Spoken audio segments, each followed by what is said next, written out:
Okay, good. It's morning here as I'm doing a video. Um, this is a video for um, secondary social studies students that are in 309, and it's explaining how to use the NCSS social studies standards, which for the most part focuses on 10 content themes. Um, that is the most important aspect, and partly because your lesson plan and implementation rubric in 309 is asking you to identify those themes, as well as your teacher work sample um, in student teaching, uh, and or for those that will be in residency. And, for residency, I think we're still working on some aspects of that. Um, and it's likely that um, I know for the I know for the spring we'll have one social studies candidate in residency. We're still working on some things. So let me pull up. Let me share kind of basic outline that I'm going to go over today uh, for everybody. Okay. Um, make this bigger. And so you're responsible as candidates. So when I use candidates, I mean students. Okay. It's kind of assessment lingo to call our K-12 um, students candidates. Okay. Which differentiates you from your high school level students. Okay. So you're responsible for applying NCSS social studies content themes to your lessons, to your lesson plans and implementation. So not only do you plan for this, in your implementation, when you talk about your standards and objectives, you know, there'll be an expectation that you will talk about the NCSS national standards that you will be covering, okay, in that lesson. This is for 309. You will also be assessed for the use of these content themes in your teacher work sample in your portfolio during student teaching or second residency. Um, so what are the NCSS content themes? Well, these are generalizable themes that are numbered from 1.1 to 110, each of which covers a different subject area or multiple, in some ways, some multiple subject areas. So they're not, you can't view the standards, and I'll show you these in a minute, as a kind of one-to-one to history, to government, and that type of thing. They use a different set of languages, words, common words, to describe these things um, in a bit more detail, but it can be a little confusing at some point. Okay. Um, I'm going to share with you a URL. And so I will stop sharing this for a minute and come back and share the URL.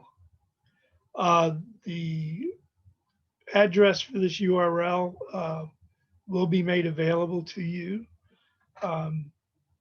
So you can download these. And I'm not going to go over each of these in any detail. But 1.1 is culture.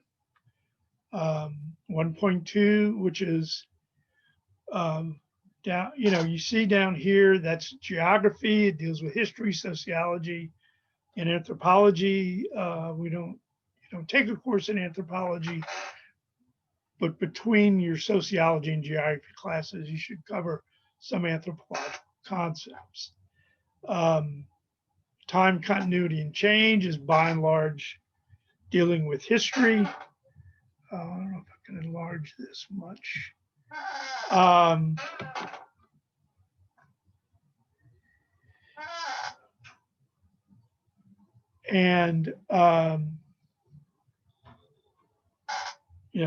This is dealing with the past, and can be also applied to research methods and historical inquiry.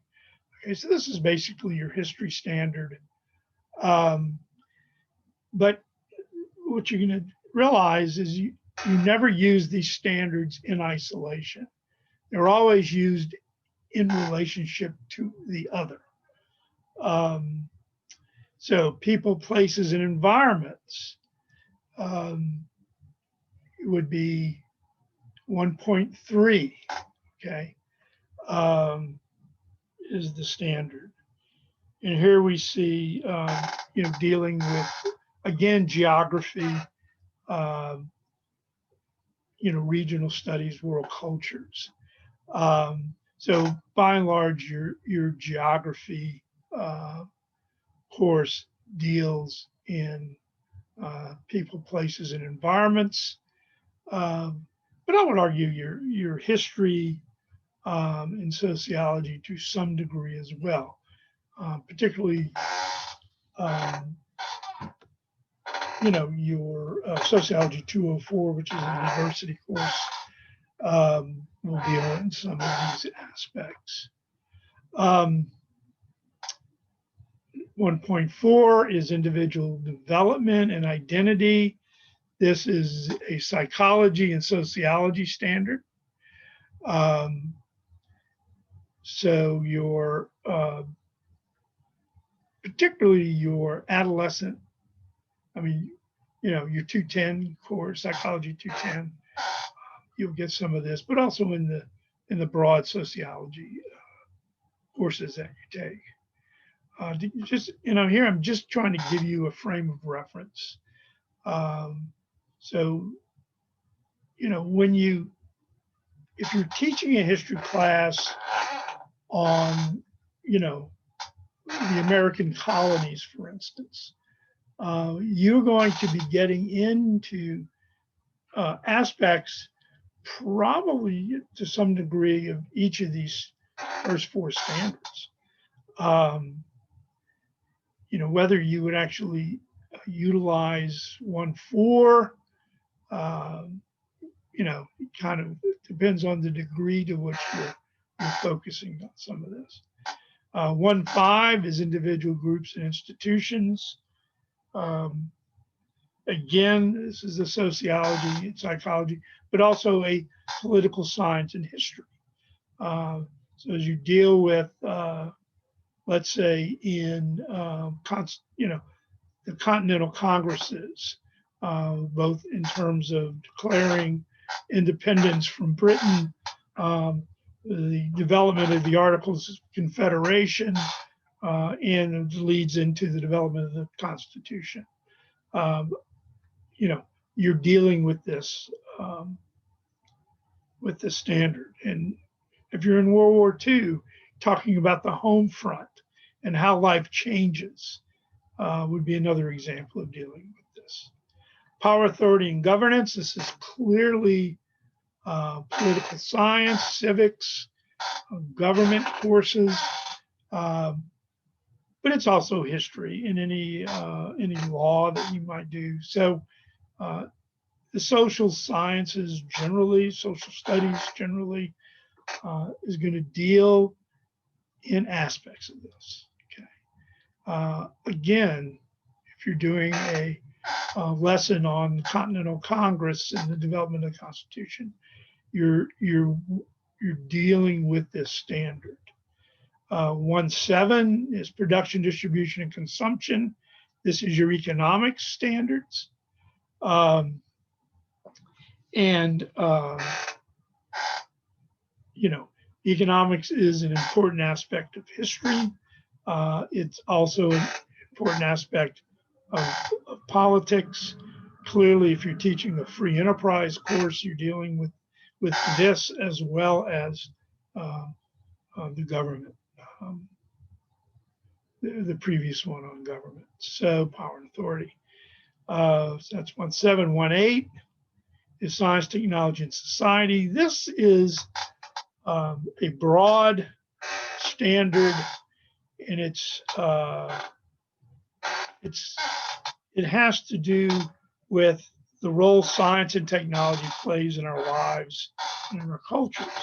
So this could be part of almost any lesson, particularly as, you know, we, let's say, talk about the age of exploration and the kinds of technologies that were necessary to travel across oceans and around the world in sailing ships. Anything dealing as we begin to move into the Industrial Revolution, the agricultural revolution that occurs around that, you know, in terms of the technological innovations around the First and Second World War. Science and technology is part of that. So there's no single course. This concept is embedded throughout the types of courses you'd be teaching. Geography would be part of this. Economics, civics, free enterprise, for instance, if you're teaching that. Geography, if you're talking about, you know, the economic resources and how they're exploited for a particular country or state, would all be part of the standard. Global connections, you know, how we situate ourselves globally, particularly in terms of Louisiana and the United States. I mean, this could be, you know, talking about the age of exploration, how, you know, the early part of the United States, the sort of Atlantic, you know, trade, our connections to the Caribbean. This would be important for, say, New Orleans. It's an important concept in the American Revolution, the interconnectedness of the Americas, and obviously the slave trade would be an aspect of this. So mercantilism, that type of thing, just to give you one example. Civic ideals and practices, again, we're looking at you know, civics and history, political science, culture. I mean, it's the civic ideals isn't just in a government course. So these are the themes. Those are the headings that you see here, 1 through 10. So 1.1 to 1.10. Okay. I think it'd be important once this is made available to you, this link, it would be a good idea to go over this in some detail as you're thinking about and planning your lessons. Okay. So let me go back to our outline. And I'll use this moment to urge you, if you have not already done so, while you're still a student, is to join NCSS. You can apply, become a member. There is a student rate that's quite reasonable. There are oodles and oodles of resources that you get by becoming a member, particularly as you're beginning your career as a social studies teacher. So this is very important. Okay, I urge you to do that. You know, if money's tight, and I think you can still join for about $45. It may sound like a lot of money to some. You know, eat. Don't go out to eat a couple of weeks, and you probably pay for it. So moving on to the third one, there's also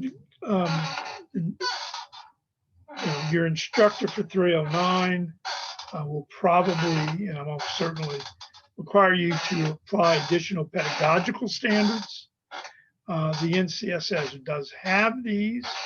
In terms of our assessment of the program, these are not important. They are important to your instructor to see, how well you can link your what you're doing in a classroom to these concepts. And it's up to that instructor, him or her, to, if he wants you to use these or to use some other more general pedagogical standards, possibly like some of the CAPE standards or something like that. Then that's fine. But if you want the pedagogical standards, I do have these. These are available. Let me stop sharing, and I will also provide you a link for this because I got to pull these up. There we go. So trying to get all this stuff situated for you. This is the content standards on a link. This is in a PDF file. And again, this file will be made available to you. You can go through these. There's a lot of stuff here if you want to look at this. But here are the 5 broad standards. And they're broken down further: content knowledge, application of content through planning, design and implementation of instruction and assessment, social studies learning, learners and learning, and professional responsibility. And you see as you go down, these are further broken down as in content. And 2 is application of content through planning. What you realize as you go through the social studies standards is content is the most critical aspect as far as they're concerned. And this is important because NCSS, National Council for the Teaching of Social Studies, is what that stands for. They establish the standards by which the program is assessed. And so it's called a SPA, a Specialized Program Assessment. And it's every 5 to 7 years that we have to go through this. And so there for social studies, there are 6 assessments, all part of your program, including your praxis scores, your GPA in social studies, to name two of those, your ability to use all the standards in your student teaching or residency, lesson plan implementation and planning, and teacher work sample. I think I have them all. And so that's how the program, me as the social studies advisor and in the coursework that we provide you, that's how we're judged if you're preparing good social studies teachers or not. Okay. So here are more elements in design, implementation of instruction and assessment. And I think outside of content, this would be very important in terms of your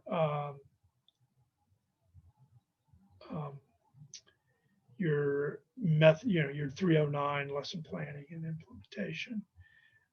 You also have your learners and learning. Candidates use knowledge of learners. So do you have knowledge of learners? This in the teacher work sample, this is an important aspect of that, both in terms of general knowledge and of their knowledge of the social studies that you're teaching. And can you design your lesson in looking at that? Okay. We've changed the curriculum for residency candidates to take an additional course. That's those of you in regular student teaching, the older program aren't taking to help with some of this. And finally, 5 is professional responsibility informed action. So we're using